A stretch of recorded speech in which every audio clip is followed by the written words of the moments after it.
नमस्कार, आप देख रहे हैं न्यूज इंडिया। आपके साथ मैं हूं चारुल शर्मा। रुक करेंगे देवभूमि की खबरों का। सबसे पहले बड़ी खबर, देहरादून में धामी कैबिनेट की अहम बैठक। सीएम धामी की अध्यक्षता में यह बैठक हुई है।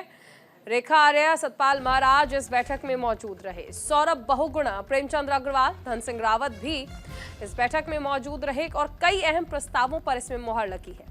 मुख्यमंत्री पुष्कर सिंह धामी की अध्यक्षता में प्रदेश मंत्रिमंडल की बैठक हुई है। मुख्य सचिव राधा रतूड़ी ने प्रेस कॉन्फ्रेंस कर इसकी जानकारी दी। बैठक में 1 दर्जन से ज्यादा प्रस्तावों पर मुहर लगी। बैठक में प्राइवेट सुरक्षा अभिकरण नियमावली पर मुहर लग गई है। इसके साथ ही सिक्योरिटी एजेंसी की ड्रेस पुलिस आर्मी से अलग होने का फैसला लिया गया। तो देहरादून में धामी कैबिनेट की अहम बैठक हुई है।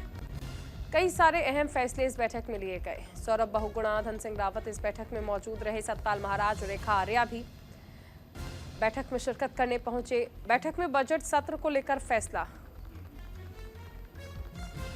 किया गया और कई अहम प्रस्तावों पर भी मुहर लगी।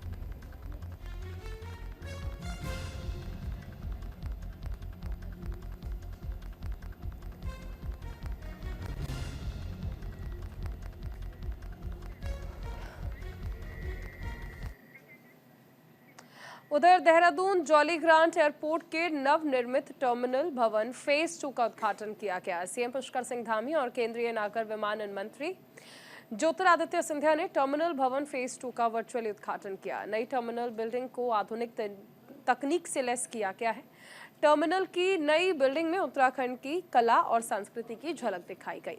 अब एयरपोर्ट का क्षेत्र 42,776 वर्ग मीटर हो गया है और इससे पहले पुरानी टर्मिनल बिल्डिंग 28,729 वर्ग मीटर क्षेत्र में थी। नई टर्मिनल बिल्डिंग पुरानी बिल्डिंग की तुलना में 10 गुना अधिक क्षमता वाली हो गई है।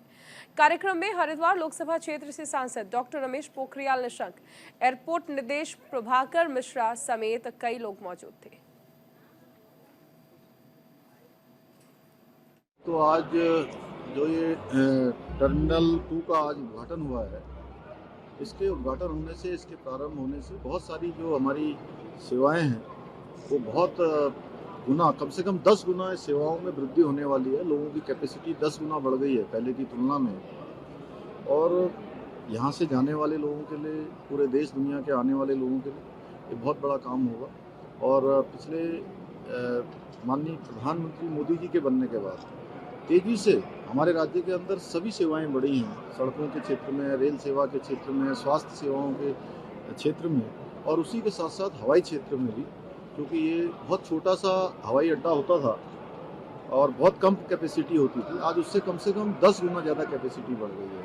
लोगों का आवागमन भी बढ़ गया है, श्रद्धालुओं का आवागमन है, देश दुनिया के लोगों का है। तो इस टर्मिनल के उद्घाटन हो जाने से और निकट भविष्य में जो प्लान किया गया है, देहरादून का, पंतनगर का जो एयरपोर्ट है, दोनों ही एयरपोर्ट अंतर्राष्ट्रीय स्तर के बने, उसके लिए हम राज्य की तरफ से जो जरूरी औपचारिकताएं हैं उसको पूरा कर रहे हैं और भारत सरकार भी लगातार हमारा सहयोग कर रही है। उधर चमोली में 34वें राष्ट्रीय सड़क सुरक्षा माह का समापन हो गया।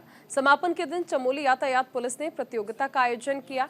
इस प्रतियोगिता में यातायात पुलिस ने छात्र छात्राओं के बीच पेंटिंग की और भाषण दिया। इस बीच यातायात पुलिस चमोली ने यातायात के संकेत चिन्ह को दर्शाते हुए एक नमूना ट्रैक रूट बनाया और बारी बारी से छात्र छात्राओं से यातायात के चिन्ह और संकेत के बारे में पूछकर जागरूकता फैलाई।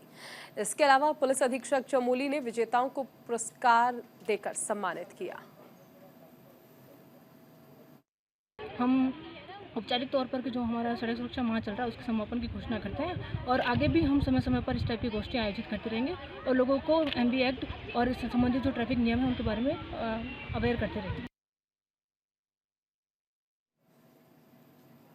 कतर की जेल से रिहा होकर भारत लौटे पूर्व नौसेना अधिकारी देहरादून अपने घर पर पहुंचे, जहां बड़ी धूमधाम से उनका स्वागत किया गया। बेटे को देखकर उनके माता पिता की आंखों से आंसू छलक उठे और बहुत भावुक होते नजर आए।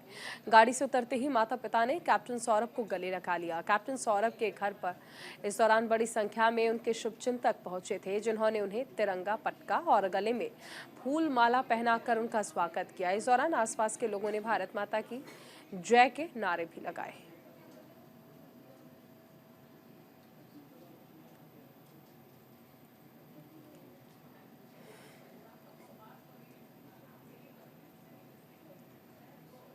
हल्द्वानी हिंसा पर एसएसपी ने प्रेस कॉन्फ्रेंस की है।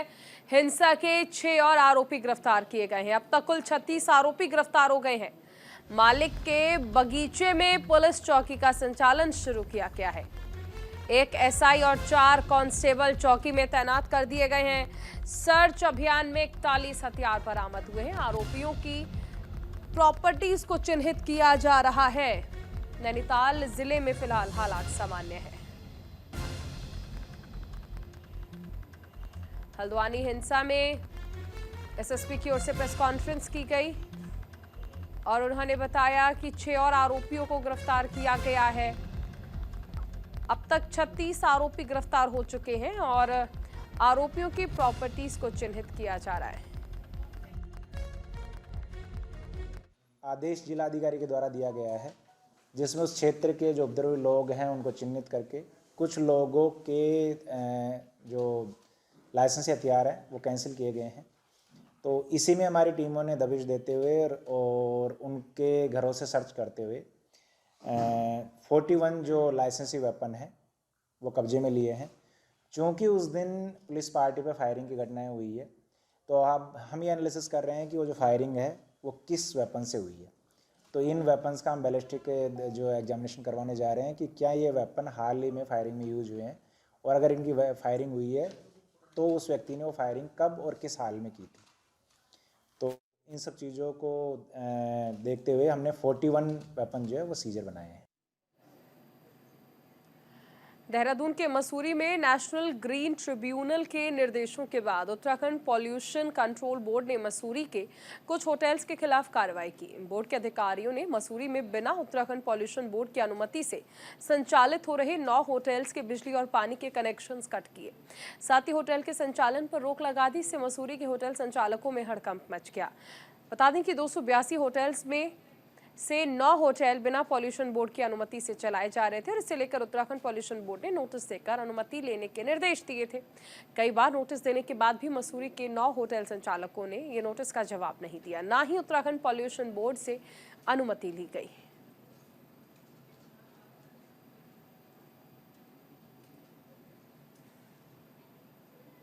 एक माननीय एनजीटी में कोर्ट केस चल रहा है, कार्तिक शर्मा बनाम यूनियन ऑफ इंडिया, जिसमें केस था कि मसूरी के होटल बिना परमिशन के चल रहे हैं। तो उसमें जब सर्वे हुआ था तो ये 9 होटल ऐसे पाए गए थे जिन्होंने परमिशन नहीं ली थी। तो उसके बाद इनको शोकॉज नोटिस दिए गए थे, उसके बाद भी इन्होंने परमिशन नहीं ली। फिर इनके लिए क्लोजर इशू हो गया था, तो अभी इन्होंने क्लोजर की कंप्लायंस करके सबमिट नहीं किया कुछ। तो उसके बाद क्लोजर ऑर्डर की कंप्लायंस में आज इनकी सीलिंग की कार्रवाई की जा रही है। और बसंत पंचमी के मौके पर बद्रीनाथ धाम के कपाट खुलने की तारीखों का ऐलान कर दिया गया। मंदिर समिति के प्रवक्ता ने बसंत पंचमी के मौके पर यह जानकारी दी। 12 मई को ब्रह्म मुहूर्त में सुबह 6 बजे धाम के कपाट खोल दिए जाएंगे। राज दरबार में धाम के कपाट खुलने की तिथि की घोषणा की गई। बसंत पंचमी के शुभ मौके पर नरेंद्र नगर टिहरी स्थित राज दरबार में सुबह से ही धार्मिक कार्यक्रम शुरू हो गए और इस कार्यक्रम में महाराज मनुजेंद्र शाह ने भी मौजूद रहे, जिसके बाद विधि विधान के साथ पूजा अर्चना की गई और धर्माचार्यों ने पंचांग की गणना करते हुए बद्रीनाथ धाम के कपाट खुलने की तिथि का ऐलान किया। इसके अलावा गाड़ू घड़ा बद्रीनाथ धाम के लिए 25 अप्रैल को रवाना होगा। नरेंद्र नगर राजमहल में बद्रीनाथ मंदिर अखंड जोत के लिए तिल का तेल पिरोकर गाड़ू घड़ा ले जाया जाएगा, जिसके बाद आगे के विधान शुरू हो जाएंगे।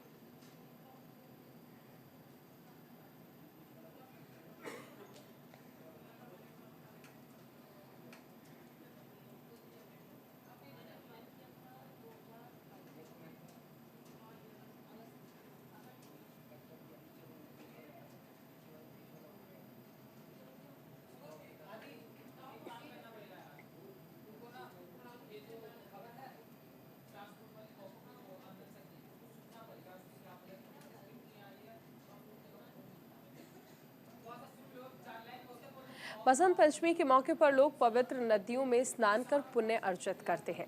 हरिद्वार में हर की पैड़ी पर भी सुबह से ही श्रद्धालु गंगा स्नान के लिए पहुंच रहे हैं। बसंत पंचमी पर मां सरस्वती की पूजा की जाती है। इस दिन गंगा में स्नान का विशेष महत्व होता है।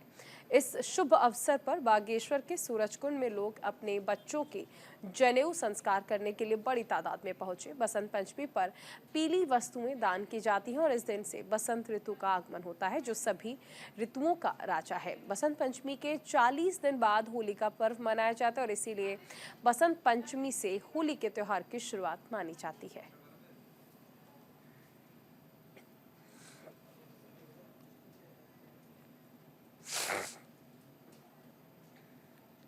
खबर बड़कोट से है, जहां धार्मिक और पौराणिक गंगाणी बड़कोट बसंत उत्सव मेले का पारंपरिक परंपरा के अनुसार रंगारंग आगाज हो गया। पूजा अर्चना के बाद विधि विधान के साथ स्थानीय आराध्य देव बाबा बौखनाग की डोली ने मेले का शुभारंभ किया। 3 दिवसीय ये गंगानी बसंत उत्सव 15 फरवरी तक चलेगा और इस दौरान विभिन्न सांस्कृतिक एवं खेल कार्यक्रम आयोजित किए जाएंगे। मेले के उद्घाटन के मौके पर आयोजक जिला पंचायत अध्यक्ष दीपक बिचलवाण ने मेले में पहुंचे देवी देवताओं की डोलियों का भव्य स्वागत किया और मेले में आए हुए सभी अतिथियों का स्वागत आभार व्यक्त किया।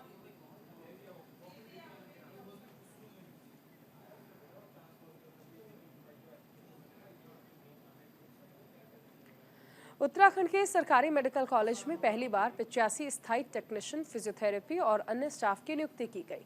मेडिकल कॉलेज और अस्पताल के चिकित्सा शिक्षा निदेशक डॉक्टर आशुतोष साइना ने कहा कि अभी हाल ही में उत्तराखंड शिक्षा चयन सेवा बोर्ड ने स्थायी टेक्नीशियंस की नियुक्ति की है। सभी मेडिकल कॉलेज में उनके नियुक्ति के लिए उन्हें नियुक्ति पत्र भी दिया गया। और बात करें दून मेडिकल कॉलेज की, तो यहाँ भी 16 टेक्नीशियंस को नियुक्ति पत्र वितरित किए गए हैं और इनके नियुक्त होने से जरूर इन अस्पताल में लोगों को होने वाली परेशानियों से निजात मिलेगी।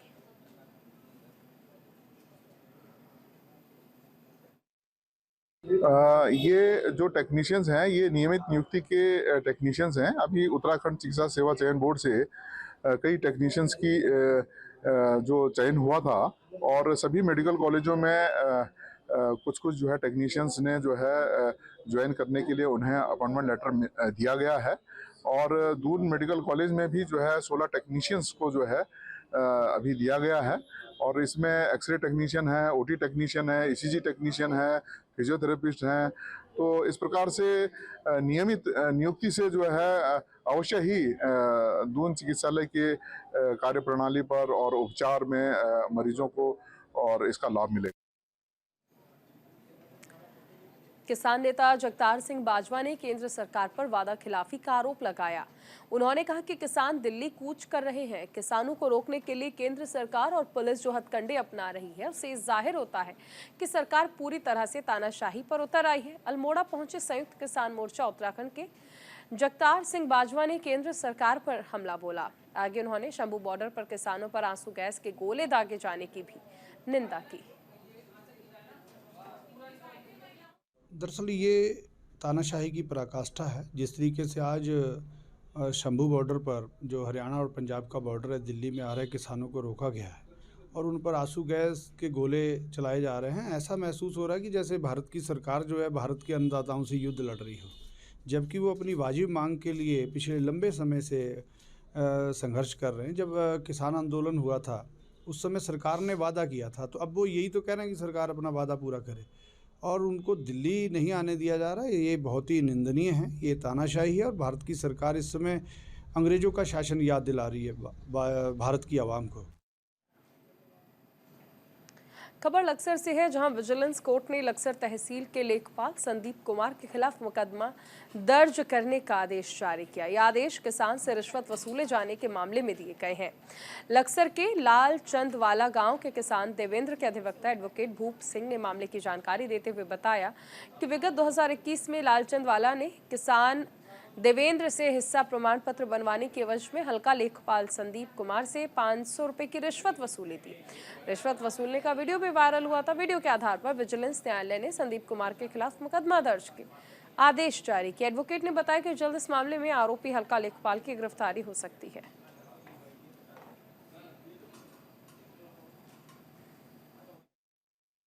तो विजिलेंस कोर्ट ने एक ऑर्डर किया है कि संदीप लेखपाल के खिलाफ विजिलेंस कोर्ट थाना विभाग मुकदमा दर्ज करे, गिरफ्तारी करे, उसमें विवेचना करे। अब जल्दी संदीप की गिरफ्तारी हो जाएगी। सस्पेंड वो हो ही रखा है इसमें ढाटे की प्रकरण में, बाकी अनेक मामले भी उसके खिलाफ हैं और विजिलेंस अपना काम कर रही है। ये 19 जनवरी को एक आदेश हुआ कि संदीप को गिरफ्तार करें और इसके खिलाफ जो है कार्रवाई करें। ये जो है भ्रष्टाचार मचा रखा है इस व्यक्ति ने और पूरी तहसील में किसानों को परेशान करता है, रिश्वत की मांग करता है, डराता। उधर जिला प्रशासन चमोली की तरफ से आगामी 15 फरवरी को गौचर में होने वाले नंदा गौरा महोत्सव की तैयारियों को डीएम हिमांशु खुराना ने सभी नोडल अधिकारियों की बैठक की। उन्होंने अधिकारियों को निर्देश दिया कि नंदा गौरा महोत्सव की सभी तैयारियां समय पर पूरी हो जाएं। दूसरी तरफ एसपी चमोली की ट्रैफिक समस्याओं को लेकर कहना है कि ट्रैफिक प्लान मीडिया के माध्यम से लोगों को दिया जाएगा। उन्होंने कहा कि कुछ घंटों के लिए ट्रैफिक जाम रह सकता है। कार्यक्रम में प्रतिभागियों के लिए भोजन, पानी, शौचालय, वाहनों की पार्किंग की व्यवस्था का खास ख्याल रखा जाएगा।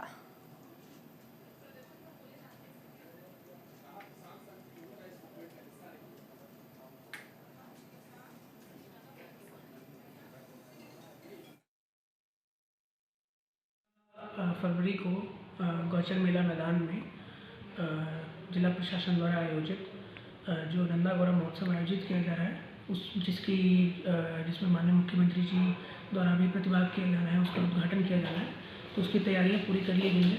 विशेषकर जो हमारी जो गांव से उसमें स्वयं सहायता समूह और महिला मंगल दल द्वारा प्रतिभाग किया जाना है, जिसमें हमें बहुउद्देशीय शिविर की स्थापना भी कर रहे हैं, जिसमें उनको जो शासन और राज्य सरकार, केंद्र सरकार की योजनाएं हैं उसका भी उनको लाभ मिलेगा और इसमें विभिन्न विभागों के स्टॉल भी लगाए जाएंगे और सभी तैयारियां विभागों द्वारा कर ली गई हैं। और इसमें हमने लास्ट मिनट कल भी इसमें बैठक करी थी और सभी को बोला है कि अपनी तैयारियां चाक चौबंद रखें और कोई भी इसमें कमी परिलक्षित ना हो।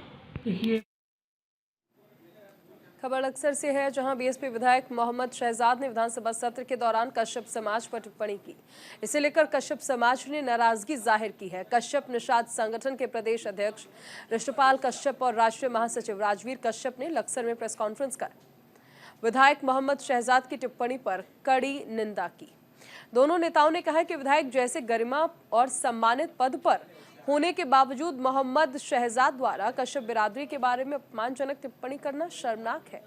उन्होंने चेतावनी दी कि यदि विधायक शहजाद द्वारा अपने किए गए बयान पर माफी नहीं मांगी गई तो कश्यप समाज उनके खिलाफ सड़कों पर उतरेगा।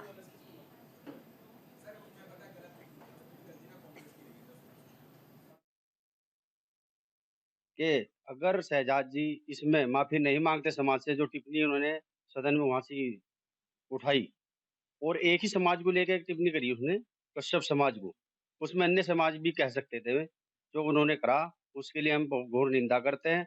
और कश्यप समाज अगर कहीं लक्सर में विधायक जी के साथ कोई गलत हो जाता है तो स्वयं वे अपने आप को जिम्मेदार समझेंगे, क्योंकि कश्यप समाज पूरे लक्सर क्षेत्र में नहीं, पूरे हरिद्वार जिले में, उत्तराखंड में सब रोष में है। कहीं भी उसके साथ कोई घटना हो जाएगी तो उसकी जिम्मेदारी स्वयं की होगी, विधायक की। हम इस चीज को उनको कहना चाहते हैं। हमारे लक्सर क्षेत्र के जो विधायक हैं माननीय शहजाद जी, उन्होंने कश्यप समाज के व्यक्ति को लेकर के एक व्यक्तिगत टिप्पणी की है जो बहुत निंदनीय कार्य किया उन्होंने। और किसी भी व्यक्ति को व्यक्तिगत टिप्पणी करने का कोई अधिकार नहीं है। कश्यप समाज एक सीधा साधा और अति जो है अपनी मतलब उसके लिए पहचाना जाता है और कश्यप समाज किसी भी व्यक्ति पर कभी भी कोई टिप्पणी व्यक्तिगत नहीं। लक्सर के आर्य समाज आश्रम में 89वें 3 दिवसीय आर्य समाज महोत्सव का समापन हो गया। इस मौके पर आर्य समाज के राष्ट्रीय प्रवक्ता आचार्य वीरेंद्र शास्त्री ने कहा कि समाज में फैली कुरीतियों को दूर करने का काम आर्य समाज करता है और उन्हें राष्ट्र की मुख्य धारा से जोड़ने का काम कर रहा है। उन्होंने महर्षि दयानंद के जीवन पर भी प्रकाश डाला और बताया कि भारतीय वैदिक पद्धति, सांस्कृतिक सभ्यता को आज का युवा अपना रहा है।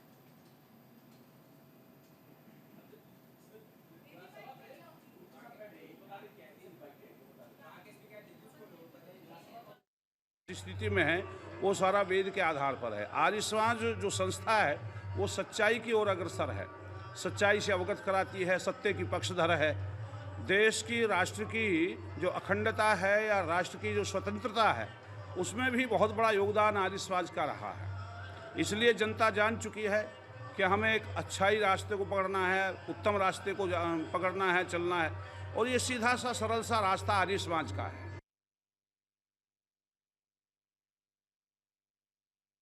इसमें यही कहूँगा, जैसे स्वामी जी ने भी बताया कि आर्य समाज सदैव से ही समाज की अनेक कुरीतियों को दूर करने का काम करता रहा है। पूर्व में चाहे वो दहेज प्रथा रही हो, बाल विवाह रहा हो, छुआछूत रहा हो, ऐसे अनेक कार्यों पर आर्य समाज ने अपना बहुत योगदान दिया। और वर्तमान परिप्रेक्ष्य में जब पश्चिमी अंधानुकरण बहुत हो रहा है, ऐसे में वैदिक संस्कृति हमारी कितनी प्रभावशाली हो, जिससे हम राष्ट्र को शिखर पर पहुंचा सकें, और जो नशे की प्रवृत्ति समाज में बढ़ रही है उसे दूर करने का जो कार्य, जो प्रयास आर्य समाज कर रहा है, वो अपने आप में बहुत महत्वपूर्ण है।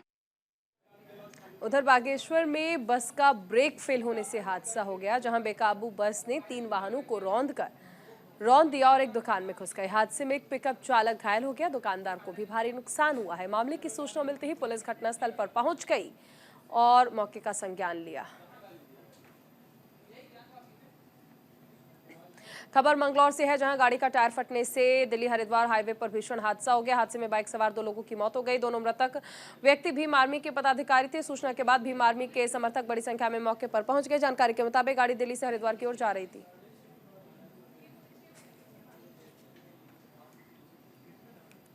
और इसी के साथ इस बुलेटिन में फिलहाल इतना ही। आप बने रहिए न्यूज़ इंडिया के साथ।